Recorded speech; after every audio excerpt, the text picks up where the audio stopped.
This is Chief Geek 3D, and this is my debut of my home network lab that I've been using for the past several years to learn more about networking. This is about the 5th iteration, I think, over the past 7 years or so, give or take. And we're not going to get too deep into this home network lab today. That will be in some future content. Today what we're going to be talking about is a couple of upgrades that I will be doing to my overall network. One of them is going to be preventative maintenance, and we're going to be talking about the importance of grounding in a cable internet connection. I know, a lot of you are going to say, you still have cable? Well, that's the reality for a lot of us in America. I've been fighting an uphill battle with the United States government as well as my local government and ISPs to get fiber into my area, and that is a problem that a lot of Americans have that we will get into in some other content where I talk about how crony it is that, you know, the government is giving money to these ISPs to improve the internet connections, but they don't actually use that money to improve the internet connections, and we're still basically on copper over here. So we do what we can. I know, I want to get fiber, but what's probably going to end up happening is I'll probably have a new place that has fiber before I actually end up getting fiber in this place. Be that as it may, we at least have the Wall of Sheep t-shirt on that I got from DEF CON 32. Love this shirt. Very comfortable. Got that at the Packet Hacking Village while I was at DEF CON 32. And we're going to be talking about, as I said, some grounding when it comes to your home network. If you're using a cable connection, it's going to apply to whether you're using DSL or your regular traditional DOCSIS cable modems over here. And also we're going to be talking about cellular failover connections. So one thing that I actually did is when COVID started, the importance of work from home became ever so clear. And one of the problems that you have, of course, there is that if your internet goes down, you can't work, and effectively you have to take a, day off. And I didn't want to take a day off because who wants to spend their PTO or potentially lose the entire day if you're hourly or something like that of income? So what I did is with my home network lab, I use a PfSense firewall, and I have a failover connection set up. So these two orange wires over here, one goes to my cable modem over here, this little Eris modem, and the other one goes to my 4G cell modem over here from Netgear. That actually connects to a Mint mobile plan. I pay for about 15 gigabytes per month for $15, so about $1 a gig. Not too bad. Had that for a few years, and then I have these this external 2x2 antenna, which has been working pretty well. And I can get about 12 to 18 megabits per second down here from the network rack when that connection fails.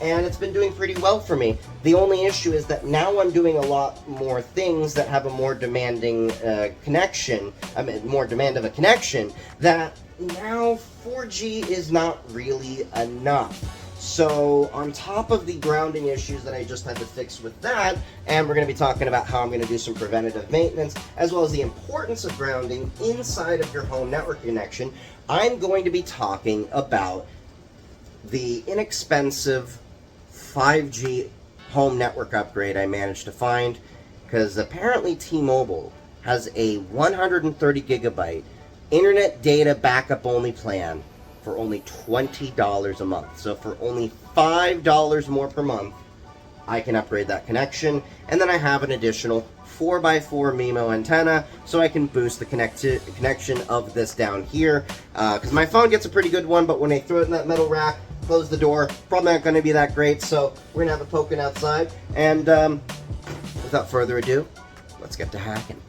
So first off, to start this journey, you're going to go pick up your 5G gateway. Now, some people can use a point-to-point wireless if you have a WISP in your area as a backup. There's many different options to have a backup internet connection, but it just so happened for me, T-Mobile had the perfect internet backup plan that happened to be $20 a month, as I mentioned before, for 130 gigabytes, and I only had to spend $11 for the down payment to pick this up after going into the store. Now you can also call up and order it, and of course order it through the website and then have it delivered to you, and then you're just going to follow this quick start guide here to set up the plan and everything. I'm obviously not going to do that, but what I did notice while checking this out, it has a 4x4 connection over here. I think these are SMA connectors if I'm not mistaken, so we have the antenna to boost that connection. The SIM card was already pre-installed, and there is 2 Ethernet ports over here marked as LAN 1 and LAN 2, and then of course you have 2 USB-C connections over here, one of them being for the power. So we're going to get this set up off camera,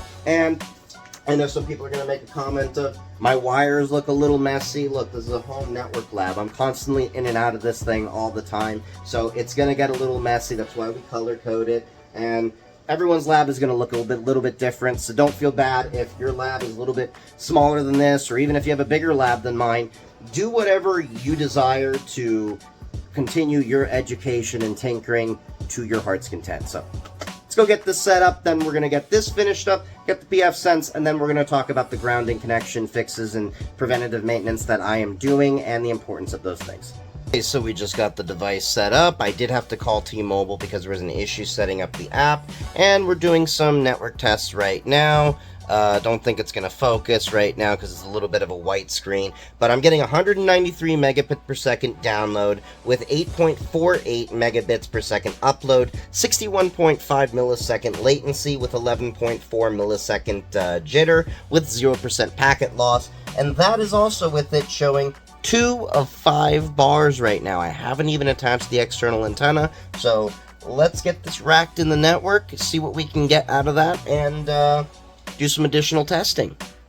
One thing that was very important to note was in the PfSense firewall, I have to disable the block private networks and loopback addresses because, unfortunately, it's giving me a local address in the 192.168.1.2 subnet, so I have to make sure that that is unblocked so that way the connection works, because yes, we are technically double natting, which ideally you don't want to do, but they have a very simplistic, router setup, and this should at least get us working in a down situation to at least get us a network, which is all we really need when the cell network is up. A little bit longer than I had hoped, but I did end up having to call T-Mobile to get that little modem set up. For some reason, it was not activating with the app, so I called them. They got it set up within a few minutes. But then I took a little bit more troubleshooting because I realized on this side of the house, for some reason, 5G is not working as well as I had hoped. But I'm still getting a way better connection than I did with 4G, and this right here is a little 4G cell booster that I was using that apparently is somehow still working for 5G, but it doesn't seem to be impacting the connection all that much. Even though it's giving more bars, it's still giving not that great of a connection. The external antenna did more to impact the overall 5G performance than this guy over here. That's why it's plugged in. This will be removed soon. This antenna did not do as well as I had hoped. There's another antenna that I had ordered that I am going to be setting up. That is going to have a longer lead because I think those are going to be at 10 feet, which should be long enough for me to possibly route it outside. So probably going to cover that in some future content, but right now everything is connected. Did some tests. I was at least getting about 15 to 20 megabits upload, which is a lot better than I was getting before. Downloads were about 30 to 40, but again, the connection on this side of the house wasn't as great, so gonna see what I can do to improve that connection. Hopefully the antenna outside will make that a lot better. Now I'm gonna connect this up to the PfSense firewall, route the Ethernet through, and then we're gonna go outside and do a little bit of maintenance for the coax connection so we can make sure that we don't have corrosion issues, and we'll cover that. For the other part of the network upgrade, well, it's more maintenance to prevent things. It's preventative maintenance. So on the side of your house, you might find a box like this. Some of us refer to it as the POTS, plain old telephone system, even though there isn't a telephone in here. And one line's going to come from the ISP, and one line's going to go into your house. Now, what happened in my case with my internet going bad about a while ago was this grounding block over here, it got corroded and went bad.